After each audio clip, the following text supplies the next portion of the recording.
Well, you made it to level 80 and now you're ready to embark on the quest of mastery points. Many different masteries, but where do you start? What do you go after first? Some masteries might be more useful than others since they can be used throughout the entire world. Considering that, these would be the ones you should prioritize unlocking since they improve the quality of life while exploring. So in this video, we'll take a look at what those masteries are. Now, a few things to quickly explain first. There are different types of experience points that can be gained depending on what region you are in. For example, Coreia, Heart of Thorns, Path of Fire, and so on. These different experience types will only count towards unlocking the applicable masteries, and can only be earned in the applicable zones. So depending on where you are, you'll be making progress toward different masteries. So just keep that in mind when you try to gather experience points. The actual mastery points themselves are gained by completing achievements, either using a mastery insight found out in the world, or completing an achievement that has the mastery icon on it. That being said, I'm going to organize all of these by region and order of priority within that region.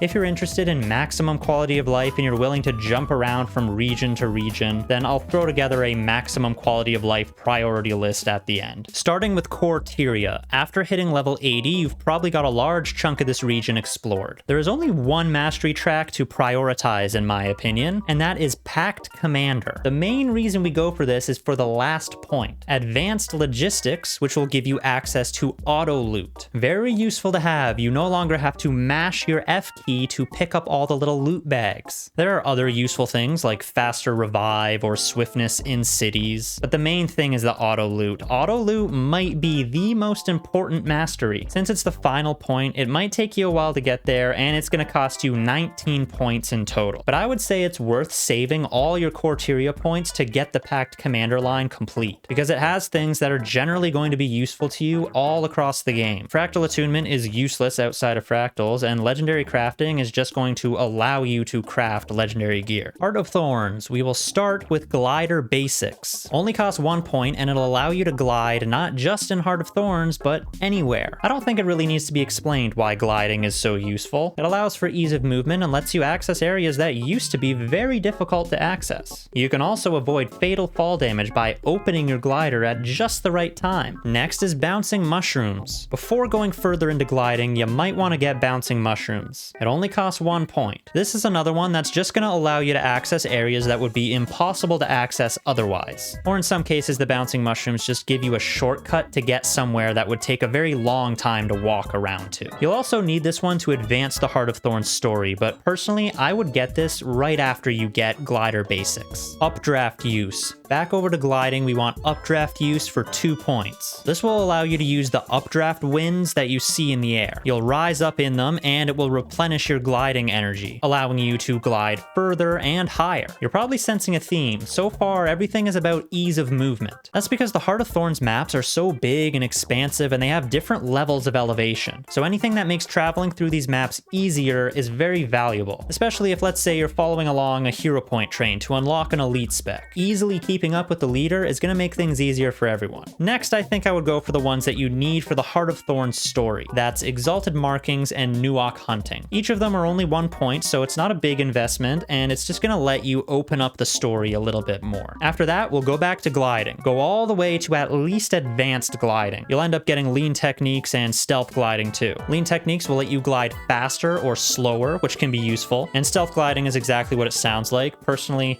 I don't really ever use it, but advanced gliding is huge. It'll let you glide without using energy, so you no longer have to worry about falling to your death. So even though it's going to cost you 16 points in total to get there, it is worth it. Now from there, it really just depends on what you want or what you like the sound of. General recommendations for the rest of your points could be maybe get up to Poison Lore in the Itzel mastery, max out Nuox so chalk enemies aren't so bad, or grab Counter Magic, which will be useful once you start the living story. But it's up to you. Eventually, you're going to want to max out everything. Path of Fire. Taking a look at the Path of Fire masteries, you'll notice they're mostly mount based. So in theory, you could just pick your favorite mount and start there. But I think we can do better than that. So let's start with the Raptor. Everyone should have access to the Raptor at level 10, assuming you own one of the expansions. You'll want to do your best to get it to at least level 3. This is for canyon jumping, which will cost you 6 points in total. This will let your Raptor jump much further so you can travel faster. You'll also eventually need this for the Path of Fire story to access the Springer Ranch. Speaking of which, next, on the Springer, I would recommend Fortified Descent for 2 points. maps. This will significantly reduce fall damage on the Springer. So if you have a huge drop to go down, you can do so on the Springer and trust that you're not going to die. Within reason, of course. Next, we'll turn our attention to Crystal Champion Mastery. You gain access to this track by simply entering any map that's part of Living World Season 4. To get to those maps, you might have to play at least one story mission out of order. But if you'd rather not do that and you want to play everything in order,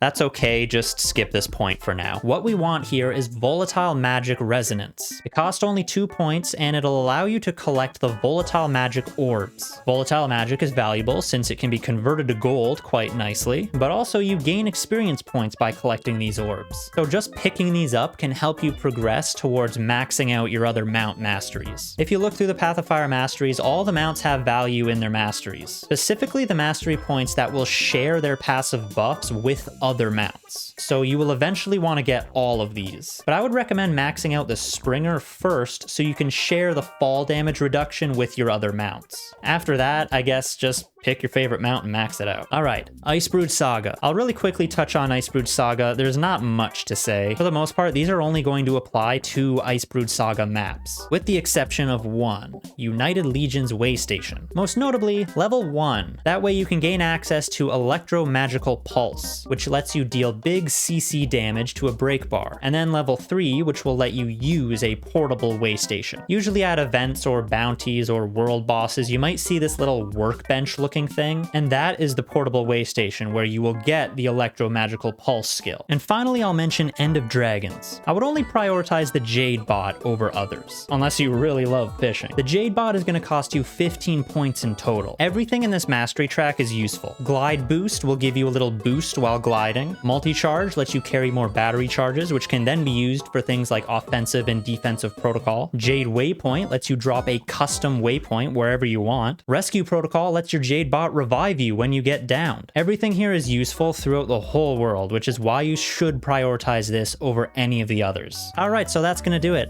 I've touched on every mastery that I think is worth prioritizing your time and effort over. You may feel differently about mastery priority, and you know what? That's okay. Like I said before, I would make a list for those of you who are interested in maximum quality of life. So here it is. If you don't care about playing story steps in order and you're willing to go hard grinding out experience points, then I think this is generally what I would go for. But just keep in mind, this will take a lot of travel throughout the world. And sometimes you might have to enter certain maps to unlock access to some of them. So that means you might have to play through a story mission or two or use a teleport to friend to get there. Anyways, that'll be all for now. I hope this helped you out. Thank you very much for watching if you made it this far, and bye for now.